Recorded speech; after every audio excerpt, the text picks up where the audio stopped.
Why nobody steals your bag in Japan. The magic of Japanese safety. Have you ever seen someone leave their bag in a public place and simply walk away? In many countries, that would be unthinkable. Your bag would probably disappear in seconds. But in Japan, something very different happens.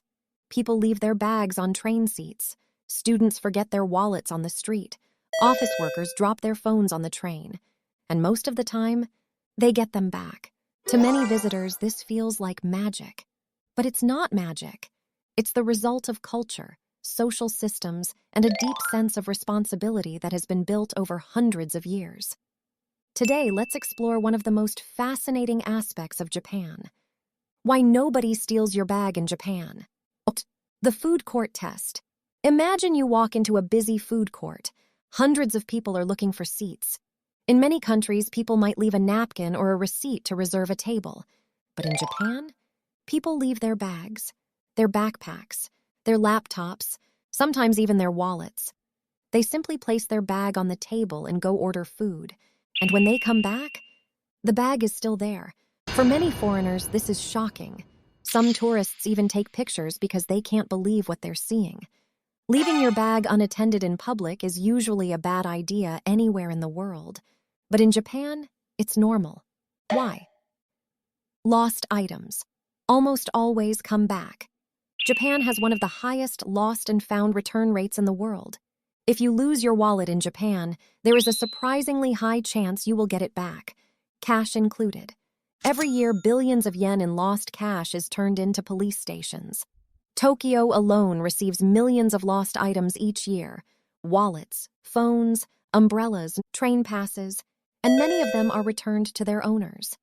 If someone finds a lost item, the normal reaction is not to keep it. The normal reaction is, take it to the police. Japan has small neighborhood police boxes called koban, and people often bring lost items there. From there, police officers track down the owner, sometimes within hours. Why do people return lost items? So why does this happen? Why don't people just keep what they find? There are several reasons, and they all connect to Japanese culture. Reason 1. Strong social responsibility. From a young age, Japanese children are taught something very important. Don't cause trouble for other people. This idea is deeply rooted in Japanese society.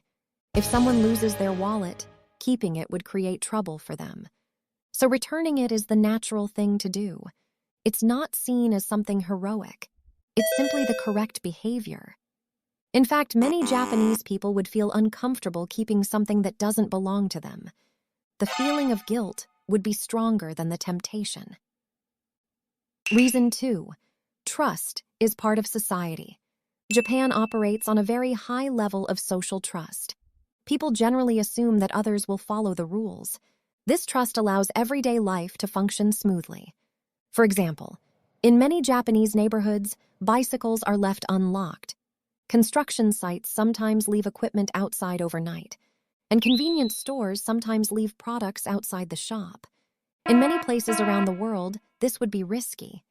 But in Japan, it usually works, because most people follow the same social rules. Reason 3. The law supports honesty.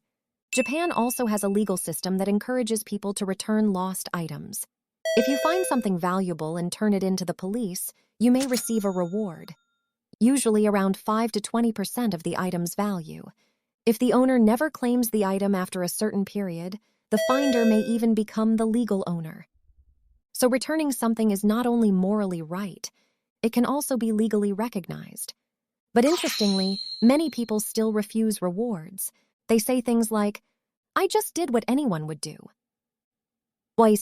Reason 4. Crime rates are very low. Japan has one of the lowest crime rates in the world. Street theft is relatively rare compared to many countries. That doesn't mean crime doesn't exist. But petty theft in everyday public spaces is far less common. As a result, people feel comfortable doing things that might feel risky elsewhere, like leaving a bag on a table or sleeping on a train. Yes, that's another famous example. In Japan, you will often see people sleeping on trains with their phones in their hands, and nobody steals them. A culture built over centuries. This culture didn't appear overnight. It developed over centuries of social norms emphasizing responsibility and harmony. Japanese society values cooperation and group stability. When people follow shared rules, life becomes easier for everyone. And when honesty becomes the norm, trust grows stronger. It becomes a positive cycle. Trust creates honesty, and honesty creates even more trust.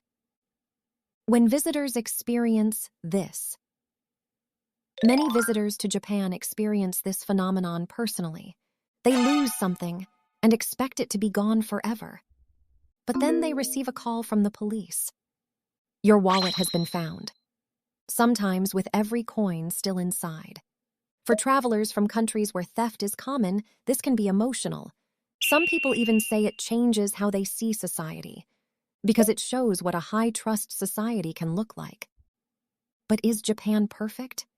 Of course, Japan is not perfect. Crime does exist, and some areas are safer than others. You should still be careful with your belongings. But compared to many other countries, Japan's everyday safety level is extremely high. And that's why scenes like this are possible. A bag sitting alone on a chair, waiting quietly for its owner to return.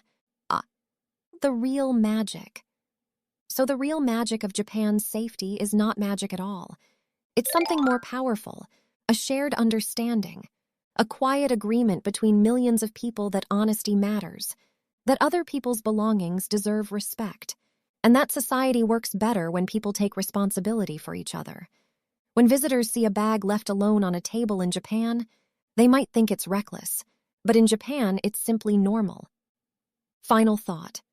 Imagine what the world would look like if more societies worked this way, where losing your wallet doesn't mean losing everything, where people trust strangers, and strangers prove that trust right.